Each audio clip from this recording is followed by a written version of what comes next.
کراچی میں خوشحال مزدور مستحکم پاکستان کنونشن سے خطاب میں MQM کے قائد الطاف حسین نے کہا کہ ٹنڈو محمد خان پولنگ اسٹیشن میں خواتین عملے پر تشدد کو کھلی دہشت گردی قرار دیا اور چیف الیکشن کمشنر سے ملوث امیدوار کے خلاف کارروائی کا مطالبہ کیا۔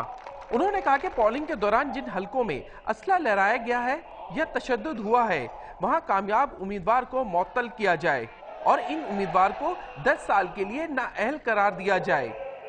جن جگہوں پر اسلحہ کے ثبوت تمام ٹیلی ویژن اسٹیشنوں میں حاصل کیے جائیں اور جہاں اسلحہ لہرایا گیا ہے، گولیاں چلائی گئی ہیں، وہاں تمام الیکشنز کو کینسل کر دیا جائے۔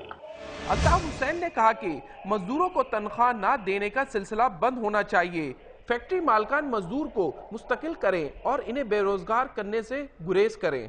میں حکمرانوں سے اپیل کرتا ہوں، ارباب اختیار انہیں بے دخل کرنے کے بجائے انہیں مستقل کیا جائے۔ سرکاری اداروں میں کرپشن پر ان کا کہنا تھا کہ اس سے ہر پاکستانی کی زندگی پہ اثر پڑ رہا ہے۔ کمانے والے ادارے تباہی کی طرف جا رہے ہیں اور چند خاندان ملک کی دولت لوٹ رہے ہیں۔